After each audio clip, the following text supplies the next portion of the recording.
Bang!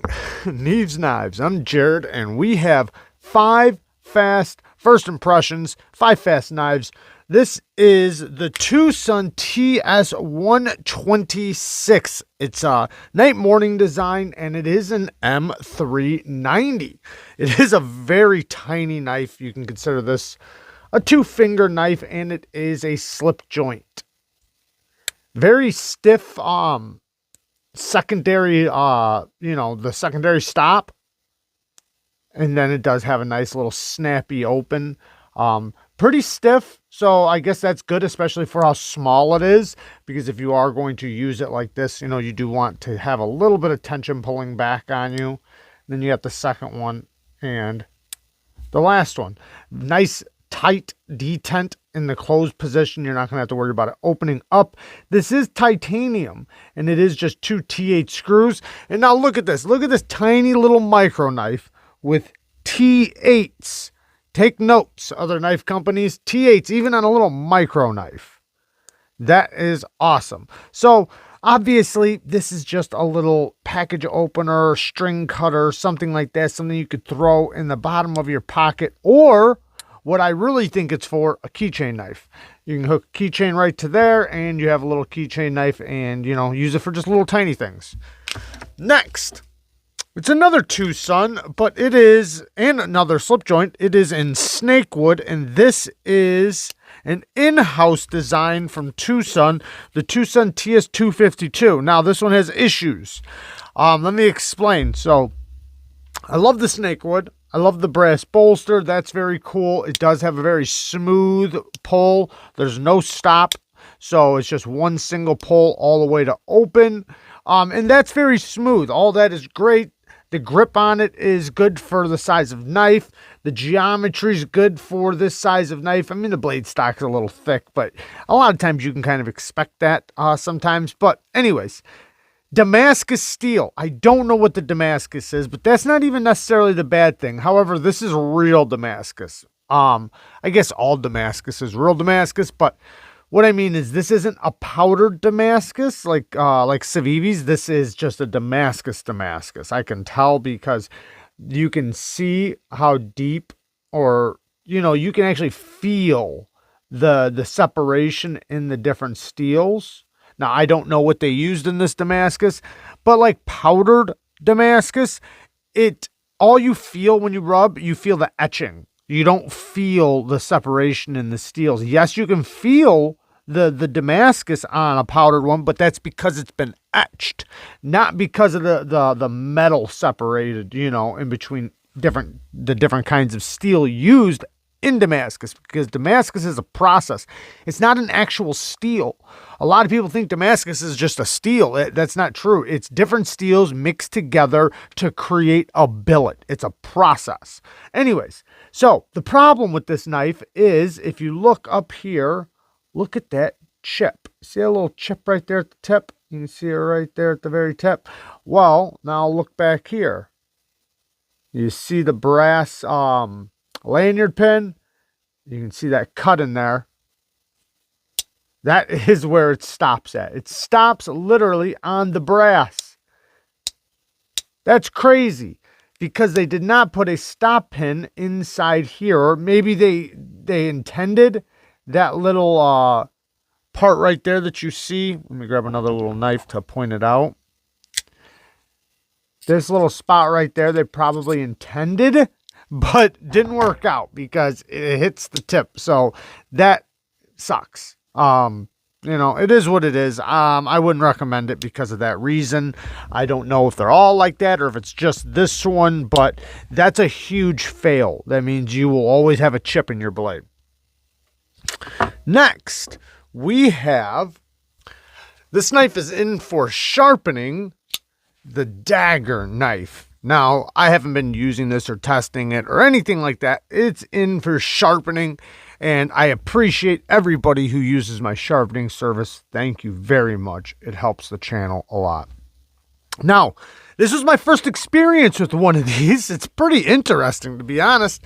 I've seen them around on videos and channels. The clip is definitely very interesting, and you can see how they used blue screws right there to, you know, to simulate the eyes. I think that is so cool. It's a cool looking clip. It's interesting. It's out there. It's not going to be for everybody. However, it's pretty cool. It's pretty cool. The flipping action's really good. The flipper tab is nice and comfortable. They put just a couple little jimpings in there, or a few jimpings in there right on the spine of it. Works great. Flipping action's good. You can light switch it. And the ergos are really good. Surprisingly, I mean, the clip, you don't really, I mean, I feel the clip a little bit, but it's not uncomfortable. And then you have this ramp, kind of like a PM2, where you can really push into that ramp. So you can really get behind your cuts like this, or for penetrating, because let's be honest, this is for, you know, self-defense / EDC. Of course, you know, any edge that's sharp can be used for EDC. However, that doesn't mean it's going to be optimal. It might not be, you know, as good as a lot of other tools or a lot of other knives that might be better for EDC, but maybe not as good for, you know, those type of tasks. However, this is one of those primary ones where it's primarily for poking and, you know, a little bit of cutting. The geometry is not set up good for slicing or cutting, because the thickest part of the knife is dead center. So you only have this far from this thickest part to the edge to get down to a good cutting geometry. And then once you get up here, I mean, it's going to be, you know, hardly any distance to get to a good cutting edge. Now, once I lay it back, which I'll sharpen it up because it's not sharp right now, hence why it's in for sharpening, it'll be a lot better, and it'll be able to do regular tasks pretty easily. I mean, you can easily open things up, and it'll do that really well. You know, opening things up pretty good. And then, you know, if you do need to do some cuts here and there, it'll be just fine. But the actual geometry and blade shape is primarily set up for poking. Now, it is not double-edged, so you can put your thumb on the spine. It is thin, so it's not like it's really wide right there, but it does not have an edge on the spine. Now, the lock bar access, really easy, good access to the lock bar, snappy action. You can also do the reverse flick with this skull hole, which is also another unique thing. You can thumb flick it. The hole is a little tight up there, but you can still get to it pretty easily. And then you have a choil, which isn't even a choil, because it's not big enough for a finger. You can barely put the tip of your finger there. It's mostly, this is just a blade stop right there, and then this is just to help it become a dagger. So very cool though, very interesting. Let's get to the next one. Also in the clip, you know, like walking around, you're gonna have a skull screaming at everybody, which is kind of cool. Next we have the TS89. This is an older TUCSON. I'm sure they still sell it. Now, this is going to be a very budget option. You can probably pick this up for about 30 bucks. We have D2 flat ground blade, drop point blade, G10 steel liners with a titanium clip. Now, this clip looks like one of their bad clips. I believe this is a Wong design, by the way. Yeah, Wong design. Now, this clip is not going to be good. I can already tell. I don't have to put it in the pocket to know that that is not enough distance underneath the pocket clip right here to fit any sort of thick jeans. And then it's down inside this hole. So it just hurts itself in two different ways. But I'm sure it's okay for, you know, thinner material, and, you know, you can get by with it just fine. But, you know, for actual good, clean in and out of the pocket use, it's not going to be the best. Strong detent, nice jimping. Flipper tab does work good. Access to the lock bar is really good. Very smooth on the drop. They did put a lot of not chamfers, but a lot of grooves. Like if you look up here, look at all these grooves. 1, 2, 3, 4. I don't know why they did that. It doesn't really make sense. Maybe just for aesthetic reasons. And then you have the finger placement grooves, which actually does work out pretty good, especially for like a push cut and then you can get right over the flipper tab right there really good. So in a lot of ways it's good, but then when we get back here, this is sharp. Not like sharp it's going to cut you sharp, but sharp where it's like you don't know why they didn't just contour that a little bit. So cool knife though. You can use the fuller. It's not the easiest to use, but you can use it, especially once you get used to it. Now the thumb flick you can also do. It's not as easy. The reverse flick's not bad though, especially once you get it down. The geometry is okay, not fantastic, but it's decent. This is one of their older models before they really got into real thin geometry. I mean, they still do geometry like this on some knives because some knives, that's what it's for. That's what they, its intended purpose. But they do have a lot better geometry these days than they had back, when this one was made. Because the lower the number, usually the older. The higher the number, usually the newer. However, there's going to be times you'll notice like a knife will just come out and it will be like a medium number, like say 226 or something when they're in their 380s or something, or 350s or something.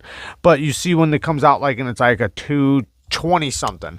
Well, that usually is because the designer has the 220s. So like he's already had the 221 and now his next knife is going to be the 222 or the 224, something like that. That's sometimes the way it goes. So, it's not always, where a knife is a higher number, or sorry, a lower number and is an older one, but in most cases that's the way it goes. Hopefully that wasn't extra confusing. Let's get to this next one. Last one is the TUCSON TS208. Green micarta. Really nice micarta. Or not really nice. Let me say this.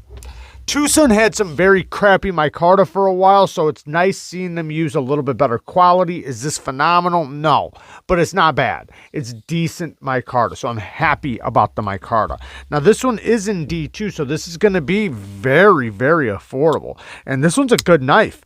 Very comfortable in the hand. It is on the thicker side, and you can see the crosscut section right there of the micarta. But nice and comfortable in the hand. You can get up really close to that blade if you want. We have a clip point Bowie style blade. I would prefer if it was a drop point, but this one is actually okay because it doesn't Persian up too far and you can get to the tip pretty easily. So it's not bad.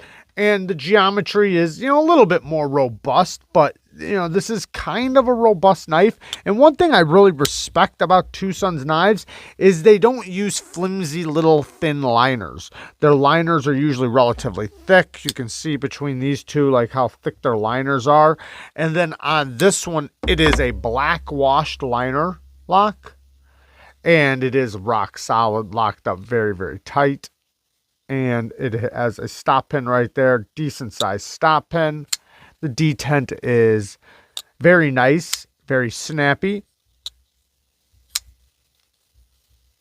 Access to the lock bar is really nice and generous. Now the detent is a little late, so you either have to figure out that little spot right past it, or just let it go right past it like that. Or you can kind of just, manipulate it. It's pretty easy to get past and not, ever fumble with it. Deep carry pocket clip. The one problem with this knife, I think, is the pocket clip. I mean, it works just fine, but it just takes away from...